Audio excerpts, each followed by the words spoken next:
আয়াতে কারিমা তেলাওয়াত করেছি, যে আয়াতে কারিমাটি হচ্ছে সূরা নাহলের 36 নম্বর আয়াত। এই আয়াতের মাধ্যমে আল্লাহ তাআলা আমাদেরকে শিক্ষা দিচ্ছেন, তোমরা আমার নবী রাসূলদের অনুসরণ করো, তোমরা তাগুতের অনুসরণ থেকে তোমরা পরিহার করো। তোমাদের হিদায়াত হচ্ছে নবী রাসূলদের পথ, আর তোমাদের জাহান্নাম বা ধ্বংসের পথ হচ্ছে তাগুতের পথ। তো তোমরা তাগুত থেকে দূরে থাকবা, তোমরা আমার নবী রাসূলদের যে দেখানো পথ, দেখানো রাস্তা, সে রাস্তার মধ্যে থাকবা। সেজন্য আমার আল্লাহ কোরআনুল কারীমের মধ্যে বলছে,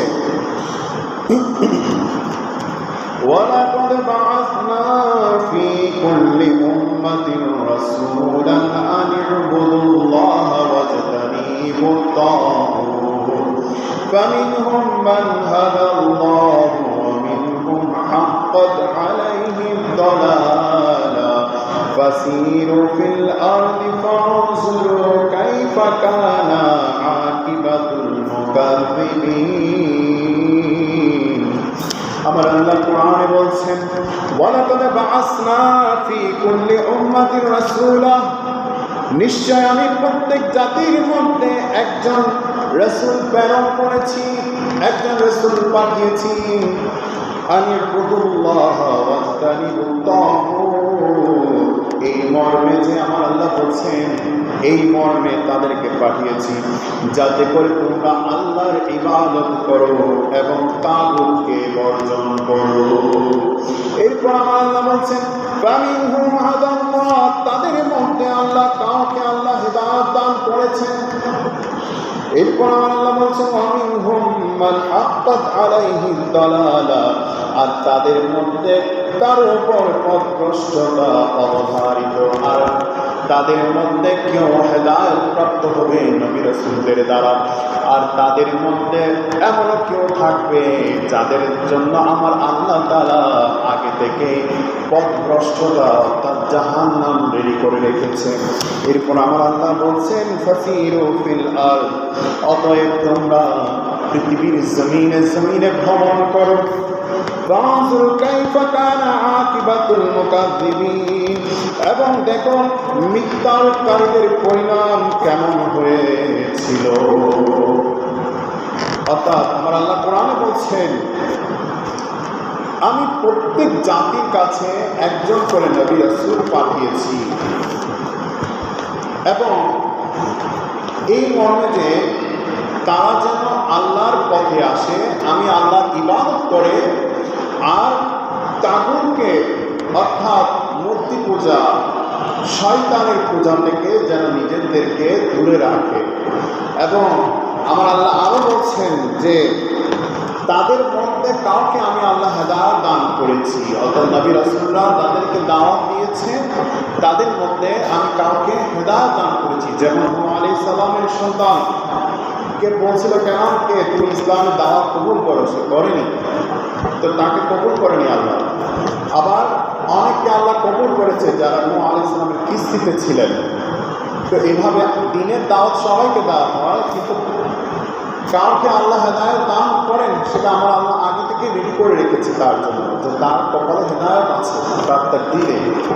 আবার এমনও কিছু মানুষ আছে যাদেরকে হেদায়েতের জন্য বলা হয়, কিন্তু তাদের নসিবে ওই যে হেদায়েত লেখা নেই, সেজন্য তারা হেদায়েত প্রাপ্ত হয় না, তারা আজীবনে গুমরাহের পথে থাকে, খারাপির পথে থাকে, তারা খারাপ রাস্তায় থাকে। কারণ তাদের তো আগে থেকেই রেডি করা আছে, নির্ধারণ করা আছে। সেজন্য দেখবেন অনেক ইমানদার মুসলমানরা বলে, আমি তো 5 ওয়াক্ত নামাজ পড়ি, আমি তো ভালো কাজ করি, কারো এই আইলে বিনা কারণে পাড়া দিই না, কারো ক্ষতি করতে যায় না। এরপর দেখা যায় আমারই বেশি রূপ, আমারই সবচেয়ে অভাব, আমারই সবচেয়ে মনে হয় কষ্ট।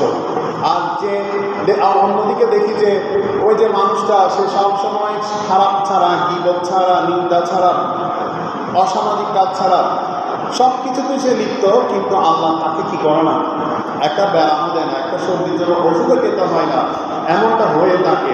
কিন্তু বুঝতে হবে আপনার কপালে তো আল্লাহ হেদায়েত দিকে রেখেছে, সেজন্য আপনার কাছ থেকে ইমানই পরীক্ষা নিচ্ছে। আর ওই মানুষের কপালে তো হিদায়ত লিখে রাখে নাই, সেজন্য আমার আল্লাহ তাআলা তাকে কোনো পরীক্ষাও নিচ্ছে না, ঠিক কিনা? তা আল্লাহ তাআলা আমাদেরকে অনেক সময় ইমানের পরীক্ষা নিয়ে থাকে। তো সে সময় সে কঠিন মুহূর্তে আমার আল্লাহ বলছে, আমি আল্লাহ যখন তোমাদেরকে ইমানই পরীক্ষা নিব, তখন তোমরা সবর অর্থাৎ ধৈর্য ধারণ করো। আমার আল্লাহ বলছেন এই ধৈর্য ধারণের মাধ্যমে তোমরা নিয়ামত প্রাপ্ত হবে। সুবহানাল্লাহ।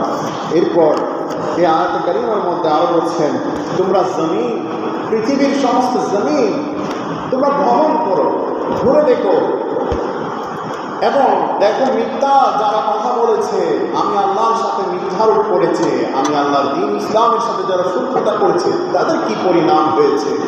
যদি আমরা ফেরাউনকে দেখি, যে নিজেকে খোদা দাবি করেছে, পৃথিবীর কোনো একটা স্থান, কোনো পর্বত পাহাড় সাগর পানি কোনো কিছুই, পৃথিবীর কোনো কিছুই তাকে গ্রহণ করে নাই। কেন? একমাত্র আল্লাহর সাথে নিজেকে শরীক করেছে। তাই আমার আল্লাহ বলছেন, তাই তোমরা পৃথিবীতে জমিন তালাশ করো। তো এই আয়াতের মাধ্যমে আমরা বুঝতে পারলাম এটা ইমান পরিপূর্ণ, যার মধ্যে ইমান থাকতে হবে। তো ইমানের মূল হচ্ছে আকীদা, ইমানের মূল হচ্ছে আকীদা। তো আকীদা শব্দের অর্থ হচ্ছে গিট, অর্থাৎ বন্ধন যেটাকে বলা হয়। তো আকীদা বোঝানো হয় যে ইসলামের মূল বিষয়সমূহ, ইসলামের যে মৌলিক বিষয় আছে সেগুলো সন্দেহমুক্তভাবে বিশ্বাস করাকে আকীদা বলা হয়। তো সেজন্য আসছে আল আকীদাতুল হুকমুল্লাযী লা ইয়াকবালুল শাক্কি ফীহি লাদা মুতাকিদিহি। আকীদা এমন বিধান যা বিশ্বাসীর আস্থা অনুযায়ী কোনো রকম সন্দেহের অবকাশ রাখে না। অর্থাৎ আপনি যে বিশ্বাস করছেন নামাজ 5 ওয়াক্ত ফরজ, এটা আমরা শুধু মুখে রাখলে হবে না। হজ এটা ফরজ, মুখে রাখলে হবে না, এটাকে পালন করতে হবে, সন্দেহ ছাড়া পালন করতে হবে। এবং এখানে কোনো সন্দেহ রাখা যাবে না যে হজ কি আদৌ কি আমার কোনো ফরজ হয়েছে, এরকম কি কোনো কিছু হয়েছে, এরকম কি কোরআনে আছে, হাদিসে আছে, এরকম সন্দেহ যদি কেউ রাখে তাহলে তার ঈমান কোনো কাজে আসবে না, তার আমল কোনো কাজে আসবে না, যদি না যতক্ষণ না আপনার আকীদা ঠিক না হয়। তাই শিরিক মুক্ত ইবাদত, নিফাক যুক্ত মুহাব্বত, অর্থাৎ শিরিক ছাড়া যে ইবাদত করা হয়, নিফাক মুক্ত নাপাকি ছাড়া যে মুহাব্বতের মধ্যে নাপাকি থাকে, খারাপ চিন্তা থাকে, স্বার্থ থাকে, এরকম মুহাব্বত মুক্ত, এরকম নিফাক মুক্ত মুহাব্বত মানুষের ঈমানকে মজবুত করে। অর্থাৎ আমাদের ঈমানকে মজবুত করবে নিফাক মুক্ত, স্বার্থযুক্ত হারাম চিন্তা ভাবনা নিয়ে, এসব হারাম চিন্তা ভাবনা মুক্ত এই মুহাব্বতকে ঈমান বলা হয়। তো ঈমানের মজবুতির মূল হচ্ছে আকীদা। আকীদা হচ্ছে মুসলমানদের মূল সম্পদ। যার আকীদা ঠিক নেই তার ঈমান ঠিক নেই। যার আকীদা ঠিক আছে তার ঈমান আমল সবগুলোই আল্লাহ দরবারে কবুল হবে। সেজন্য আমার নবীজি আমলের চাইতে আকীদাকে বেশি গুরুত্ব দিয়েছে। তার আকীদা এটা অনেক গুরুত্বপূর্ণ। তো আমি আকীদা নিয়ে একটা হাদিস শরীফ বলছি, বুখারী শরীফের 7372 নম্বর হাদিস। যখন নবীজি মুআজ ইবনে জাবালকে ইয়ামেনের দিকে পাঠান, তখন তিনি বলেন, আউয়ালু মা তাদউহুম ইলা শাহাদাতি আল্লা ইলাহা ইল্লাল্লাহ। মুআজ, তুমি তাদেরকে প্রথমে আল্লাহ ছাড়া কোনো ইলাহ নেই এই বিষয়ে দাওয়াত দিবা। এরপর প্রথমে এই হাদিস দ্বারা বোঝা যায় যে প্রথমে হচ্ছে ঈমান, প্রথম হচ্ছে ঈমান, এরপর হচ্ছে নামাজ, এরপর হচ্ছে যাকাত, এরপর হচ্ছে হজ। অর্থাৎ সব কিছুর প্রথমে, সব কিছুর ঊর্ধ্বেই হচ্ছে ঈমান। বুখারী শরীফে আরও একটি হাদিস শরীফ রয়েছে, ইয়া রাসূলুল্লাহি উকাতিল আও উসাল্লিম, ক্বালা উসাল্লিম সুম্মা ক্বাতালা ফাসলামা ক্বাতালা ফাকুতিলা, ক্বালা রাসূলুল্লাহ সাল্লাল্লাহু আলাইহি ওয়াসাল্লাম আমিলা কালিলান ওয়া উজিরা কাসীরান। এক ছদ্মবেশী মুসলমান এসে বললেন, ইয়া রাসূলুল্লাহ, আমি কি যুদ্ধ করতে পারবো? অর্থাৎ মানে সে প্রথমে এসেছিল মুসলিম আর ইহুদি হয়ে, তো পরবর্তী মুসলমান হয়। তো নবীজিকে বলছেন, ইয়া রাসূলুল্লাহ, আমি কি যুদ্ধ করতে পারবো ইসলামের জন্য? তো আমার নবীজি বলছেন, তুমি কি ঈমান এনেছো? তখন সে বলছে, না ইয়া রাসূলুল্লাহ, তুমি যতক্ষণ না ঈমান আনবে না ততক্ষণ পর্যন্ত তোমার যুদ্ধ করতে হবে না। তুমি প্রথমে আগে ঈমান আনো, তারপরে তুমি যুদ্ধ করতে যাও। এরপর সে ক্রমান্বয়ে আমার নবীজির হাতে ইসলামের দাওয়াতের কালিমা পড়ে হেদায়েত প্রাপ্ত হয়ে মুসলমান হয়েছে। এরপর সে ব্যক্তি যুদ্ধ করেছে এবং ওই যুদ্ধে অংশগ্রহণ করে সে শাহাদাত বরণ করেছে। আমার নবীজি বলছেন, দেখো সাহাবীরা, সে যদিও না আমলের দিক দিয়ে তোমাদের চাইতে কম, অর্থাৎ সে একটু কিছুক্ষণ আগেই ইসলাম ধর্ম গ্রহণ করেছে, কিন্তু দেখো তার আমলের পরিমাণ খুবই কম, অর্থাৎ সে আমল করার সুযোগও পায়নি। সে শুধু মাত্র যুদ্ধ করেছে ইসলামের জন্য, কিন্তু তার মর্যাদা তোমাদের সকলের চাইতে বেশি হয়েছে এবং আল্লাহর কাছে সে সবচেয়ে বেশি সম্মানিত হয়েছে। সুবহানাল্লাহ। তাহলে এই যে সম্মানিত হয়েছে, এটার একমাত্র কারণ হচ্ছে তার আকীদা। সে বিশ্বাস করেছে আমার নবীজি হাতে ইসলাম ধর্ম গ্রহণ করবে এবং সে আমার নবীজির জন্য, ইসলামের জন্য যুদ্ধ করবে, আল্লাহর জন্য যুদ্ধ করবে। এই যে তার আকীদা ছিল, এই আকীদার মজবুতির কারণে তার যে ঈমান আনার পর সে যুদ্ধে শাহাদাত বরণ করেছে, যার জন্য সে ওই যাজা পেয়েছে। তার আকীদা, এটা শরীয়তের দৃষ্টিতে ঈমানের চাইতে বেশি গুরুত্ব। সেজন্য হযরত আয়েশ রাদিয়াল্লাহু তাআলা বললেন, নবীজি একটি জানাজায় গেলেন এবং ওমর রাদিয়াল্লাহু তাআলা বললেন, ইয়া রাসূলুল্লাহ, আপনি যার জানাজা পড়াতে এসেছেন সে কখনো মসজিদে নামাজ পড়তে যায়নি, সে কখনো ভালো কাজ করেনি, সে খারাপ কাজে লিপ্ত থাকত। তখন আমার নবীজি বললেন, সাহাবীরা, ওমর তো বলছে সে কখনো নামাজ পড়েনি, সে কখনো ইবাদত বন্দেগী করেনি, কিন্তু তোমরা কি কখনো দেখেছো তার কোনো একটা ভালো কাজ? তখন সাহাবীরা বলছে, ইয়া রাসূলুল্লাহ, সে একদিন আল্লাহর রাস্তায় পাহারা দিয়েছে। তখন আমার নবীজি এই কথাটুকু শুনে তার জানাজার নামাজের ইমামতি করেন। এরপর জানাজা পড়ার পর আমার নবীজি বলছেন, আসহাবুকা ইয়াজুনুনা আন্নাকা মিন আহলিন নারি ওয়া আনা আশহাদু আন্নাকা মিন আহলিল জান্নাহ। হে ওমর, তোমার সঙ্গীরা ধারণা করেছিল যে তুমি জাহান্নামী, অর্থাৎ সে উমাইয়াকে বলছিল যে তোমার সঙ্গীরা মনে করেছিল যে তুমি জাহান্নামী, আমি বলছি তুমি জান্নাতি। সুবহানাল্লাহ।